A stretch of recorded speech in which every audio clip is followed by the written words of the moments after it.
दोस्तों, GSTR1 के बारे में बहुत सारे क्वेरीज आ रहे हैं, तो इस वीडियो में देखेंगे कि GSTR1 क्या होता है और GSTR1 कैसे फाइल करना है। दोस्तों, GSTR1 होता है आपके जो टोटल सेल्स है उस महीने के या उस क्वार्टर के, उसका रिटर्न। ये GSTR1 और 3B, ये दो रिटर्न्स रहते हैं जीएसटी में। अभी 3B रहता है जिसमें आपको पेमेंट करना पड़ता है, और GSTR1 रहता है जिसमें आपको डिक्लेरेशन या डिटेल्स ऑफ सेल्स आपको उसमें देने हैं। जो भी उस महीने के सेल्स है आपके, उसका डिक्लेरेशन या उसका स्टेटमेंट आप GSTR1 में दोगे। GSTR1 कब फाइल करना है? अगर आप क्वार्टरली फाइल कर रहे हो तो आपको क्वार्टर ख़त्म होने के बाद जो मंथ आता है उसके 13th डेट तक आपको GSTR1 फाइल करना है। मतलब इसमें दो तरीके हैं, एक तो मंथली फाइलिंग है, एक तो क्वार्टरली फाइलिंग है। अगर मंथली फाइलिंग कर रहे हो तो आपको 11th तक भरना है नेक्स्ट मंथ के, और अगर आप क्वार्टरली फाइलिंग कर रहे हो तो आपको भरना है 13th तक। एग्जाम्पल के साथ देखते हैं, अगर आप अप्रैल का फाइल कर रहे हो तो आपको भरना है 11th मई तक। अगर मई का कर रहे हो तो भरना है 11th जून तक। अगर आप अप्रैल मई जून क्वार्टरली फाइलिंग कर रहे हो तो आपको वो भरना है 13th जुलाई के अंदर। तो दोस्तों, ये दोनों चीज़ें थी हमारे GSTR1 के बारे में। अभी देखते हैं GSTR1 फाइल कैसे करना है। पहले तो आपको एक्सेल बनानी है GSTR1 की।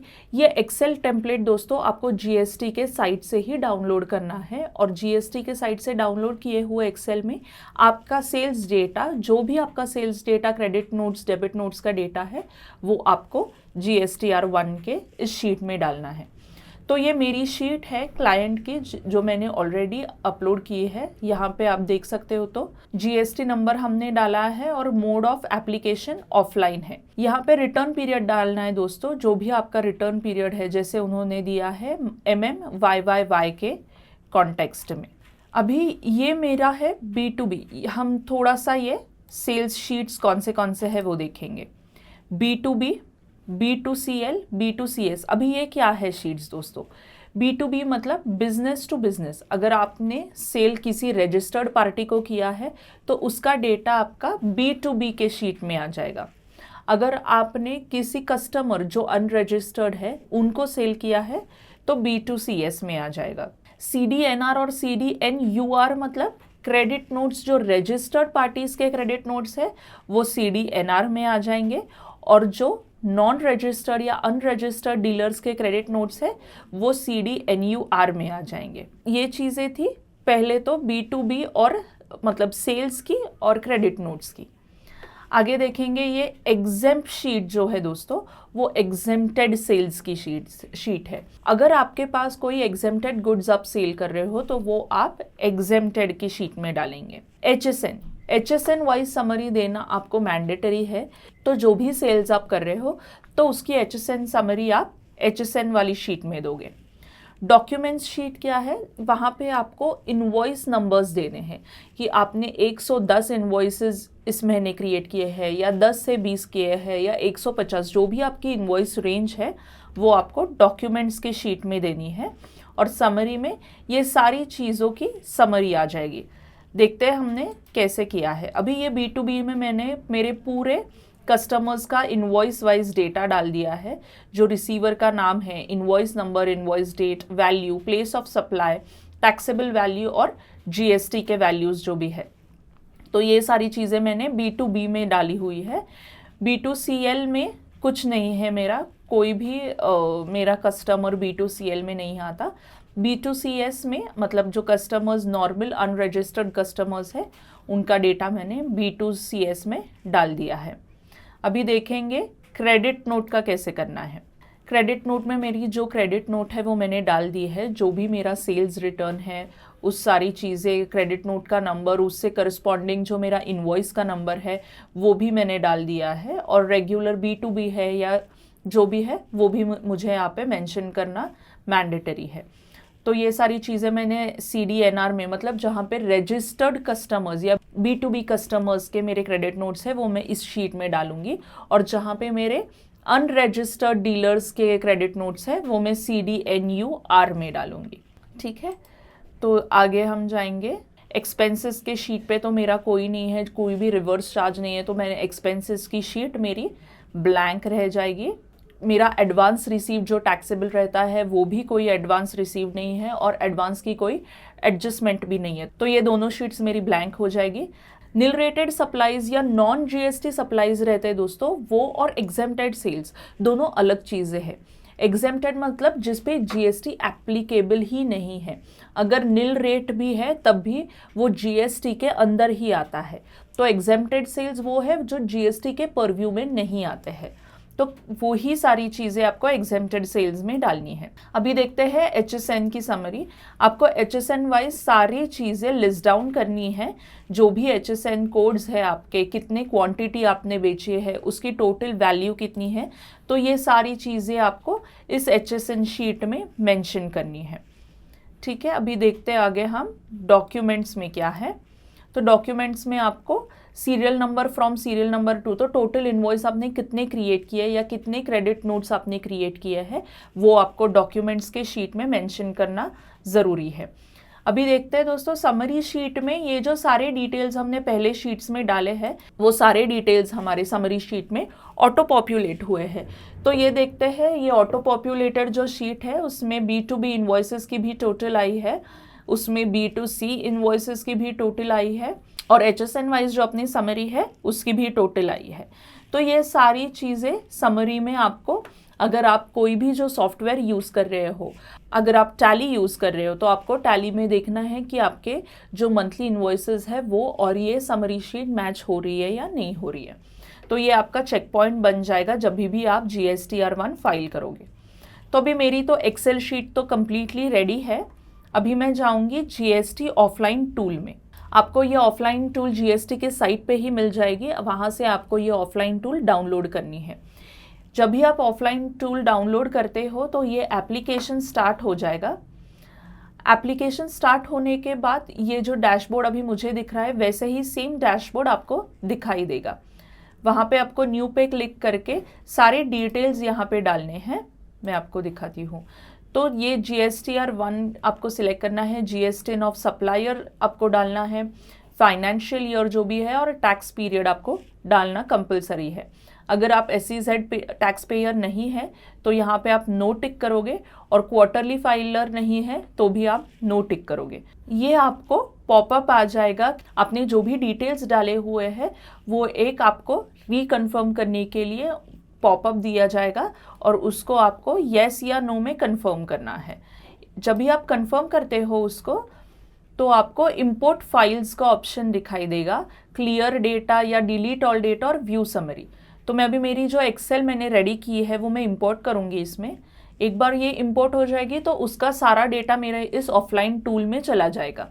जैसे ही मैं सेव करती हूँ दोस्तों, आप देख सकते हो सक्सेस का पॉपअप आ जाएगा और आपको व्यू समरी में सारे डिटेल्स, देखो व्यू समरी में आपको सारे डिटेल्स यहाँ पे आए हुए हैं कि B2B कितना है, HSN वाइज समरी क्या है, और ये आप आपके एक्सेल से मैच कर सकते हो।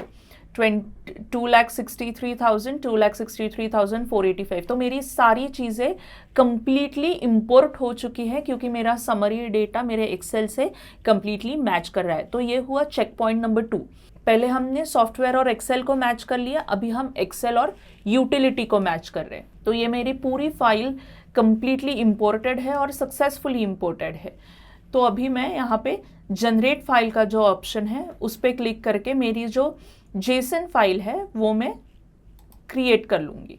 जेसन फाइल क्यों लगती है दोस्तों? क्योंकि जब भी आप फाइल इंपोर्ट करते हो GST के वेबसाइट पे तो आपको ये जो .json है उसी के फाइल फॉर्मेट में आपको फाइल क्रिएट करनी है। तो ये टूल से आप जेसन फाइल क्रिएट कर सकते हो। जब भी मैं जनरेट फाइल का बटन, इसमें आप अगर आप कर्सर रखते हो तो आपको ये दिखाई भी देगा, create JSON file to upload in GST portal. तो मैं जब भी जनरेट फाइल पे क्लिक करूँगी तो मेरी जेसन फाइल अपने आप क्रिएट होके मेरे डेस्कटॉप पे सेव हो जाएगी। तो आपको पहले फाइल ये जनरेट करनी है, यहाँ से आप डाउनलोड कर सकते हो, लिंक दी हुई है उन्होंने, और फाइल आप सेव कर सकते हो जो भी आपकी जेसन फाइल है। दोस्तों अभी चीज़ बहुत ही सिंपल है। अगर इसमें आपका सारा डेटा वैलिडेट नहीं होता है तो उसमें वैलिडेशन एरर्स आ जाएंगे। जैसे मैंने प्रोसीड टू फाइल किया, मेरी पूरी शीट वैलिडेटेड थी, इसलिए मेरी जेसन फाइल डायरेक्टली क्रिएट हो गई। अगर आपके शीट में कोई एरर्स है तो वो वैलिडेशन एरर्स में आपको वो दिखाई देंगे कि क्या क्या एरर्स है। वो एरर्स आप एक्सेल में रेक्टिफाई करके वापस से कंप्लीटली शीट आपको अपलोड करनी है। अभी ये मैं लॉगिन कर देती हूँ और जेसन फाइल मेरे जीएसटी पे अपलोड कर देती हूँ। आपको आपके क्लाइंट या आपके अकाउंट में लॉगिन करना है। एक बार जब लॉगिन करते हो तो डैशबोर्ड पे जाके आप फाइल रिटर्न्स में जाओगे, तभी आप रिटर्न के डैशबोर्ड पे आ जाओगे। फाइल रिटर्न क्लिक करने के बाद आपको फाइनेंशियल ईयर, क्वार्टर और पीरियड पूछा जाएगा। आप जो भी आपका क्वार्टरली है या मंथली है, आप वो सिलेक्ट करके आगे जा सकते हो। यहाँ पे आप देख सकते हो कि आपका GSTR 1 का टैब है। अभी क्योंकि मेरा मंथली फाइलिंग है तो ड्यू डेट क्या आई है, 11th of the next month. जैसे हमने पहले देखा तो 11th हमारी मंथली फाइलर्स की ड्यू डेट है। अभी मैं चूज़ करती हूँ उस फाइल को। यहाँ पे मेरी जेसन फाइल आप देख सकते हैं रेडी है, तो मैं ये जेसन फाइल पहले सिलेक्ट करके ओपन कर देती हूँ। तो मेरी यहाँ पे फाइल प्रोसेस हो चुकी है और यहाँ पे आया है प्रोसेस्ड और एरर रिपोर्ट एनी। अगर इसमें भी वैलिडेशन एरर्स कुछ है, पहले वैलिडेशन एरर्स कब आएंगे, जब आप एक्सेल शीट यूटिलिटी में कन्वर्ट करते हो। तो अगर वहाँ पे एरर्स नहीं है तो हो सकता है कि आप जब वो जेसन फाइल साइट पे अपलोड कर रहे हो तो कुछ वैलिडेशन एरर्स आ सकते हैं। तो उसके लिए यहाँ पे एक एरर रिपोर्ट जनरेट हो जाएगा। वो एरर रिपोर्ट आप उसी यूटिलिटी में डाउनलोड कर सकते हैं और देख सकते हो कि कहाँ कहाँ आपके एरर्स हो चुके हैं। वो आप रेक्टिफाई करके अगर वापस से वो फाइल अपलोड कर दोगे तो यहाँ पे प्रोसेस्ड और एरर रिपोर्ट एनी आ जाएगा। एक बार अगर यहाँ पे स्टेटस प्रोसेस्ड है तो आपको डरने की कोई ज़रूरत नहीं, आपकी फाइल कंप्लीटली वैलिडेटेड हो चुकी है। अभी हम डायरेक्टली फाइलिंग के लिए जाएंगे। बैक टू फाइल रिटर्न्स में जाके हम वापस से ये सारी चीज़ें सिलेक्ट कर लेंगे और वही टैब में चले जाएंगे। उसी टैब में हमें प्रिपेयर ऑनलाइन अभी जाना है, क्योंकि ऑफलाइन होके हमने हमारा जेसन का जो फाइल थी, हमारी जेसन फाइल हमने ऑफलाइन के थ्रू अपलोड करी थी और वो जो फाइल है वो यहाँ पे अभी ऑटो पॉपुलेट होके आ जाएंगे। देखो यहाँ पे हम देख सकते हो मेरे जो इन्वॉइसेस है B2B वाले वो आ गए हैं, नील रेटेड वाले आ गए, क्रेडिट नोट्स आ गए, HSN समरी आ गई है। तो ये सारी चीज़ें मेरी वो ऑफलाइन जेसन जो मैंने अपलोड की थी वहाँ से यहाँ पे ऑटो पॉपुलेट हुए हैं। अभी यहाँ से मैं जनरेट समरी पे क्लिक करूँगी क्योंकि मुझे देखना है कि सारी चीज़ें आई है या नहीं आई है। ये रिफ्रेश करने के बाद मैं वापस से प्रोसीड टू फाइल पे जाऊँगी और समरी देख सकती हूँ मैं। तो अभी ये हमारा थर्ड चेक रहेगा। यहाँ से हम वापस देख सकते हैं कि हमारे सारे जो इन्वॉइसेस थे टैली में या वो सारे इन्वॉइसेस जो हमारे एक्सेल में थे वो यहाँ पे पोर्टल पे दिख रहे हैं या नहीं। ये सारे अमाउंट्स हम पोर्टल से या एक्सेल से क्रॉस चेक कर लेंगे और फिर ही जब भी हमें पूरा कॉन्फिडेंस है कि ये सारे इन्वॉइसेस आ गए हैं साइट पे, तभी प्रोसीड करेंगे। और प्रोसीड करने के बाद आपके हाथ में कुछ नहीं है तो प्रोसीड करने से पहले आपको सारी ये चीज़ें डबल क्रॉस वेरीफाई करनी है कि सारे इन्वॉइसेस आ गए हैं, आपकी टोटल मैच हो रही है, डेबिट नोट, क्रेडिट नोट, ये सारी चीज़ें आपने अच्छी तरह से डाली है। तो ये आपको सब क्रॉस चेक करना है प्रोसीड करने से पहले। तो अभी मेरा सारी चीज़ें मैच हो रही है परफेक्टली, तो मैं अभी डायरेक्टली फाइलिंग के लिए प्रोसीड करूँगी। यहाँ पे आपको दिखाई देगा कि यहाँ पे फाइल स्टेटमेंट का ऑप्शन है। आप समरी डाउनलोड करके भी रख सकते हो PDF में और उसके बाद आप फाइल कर सकते हो स्टेटमेंट, ताकि नेक्स्ट टाइम अगर आपको कोई क्लाइंट पूछता है तो आपको वो समरी देख के पता चल जाएगा कि आपने कौन से पार्टीज़ के कैसे कैसे GSTR 1 फाइल किया है। फाइल स्टेटमेंट के बाद डायरेक्टली हम जाएंगे E-वेरीफाई करने के लिए। जो भी हमारा DSC है या E-वेरिफिकेशन कोड है, तो जो भी है आपको सिलेक्ट करना है। आपके पास DSC है तो DSC से आप E-वेरीफाई करो, अगर EVC है तो EVC से E-वेरीफाई करो। आपको 1 टाइम पासवर्ड आ जाएगा। जैसे ही आप पासवर्ड डालोगे आपका GSTR 1 कंप्लीटली फाइल हो जाएगा। तो दोस्तों GSTR फाइल करना इतना मुश्किल काम है नहीं जितना हमें लगता है, प्रोवाइडेड अगर आप इन्वॉइसेस और ये सारी चीज़ें अगर आप ठीक तरह से मेंटेन कर रहे हो, आपके HSN कोड्स और ये सारी चीज़ें आपके मेंटेन्ड है, तो ये एक्सेल शीट बनाने में कोई तकलीफ़ आपको नहीं आनी चाहिए। आप एक बार वापस से ये वीडियो देखिए ताकि आपको समझ में आएगा कि हमने GSTR 1 कैसे फाइल किया है और ऑफलाइन यूटिलिटी आपको कैसे यूज़ करनी है। Thank you.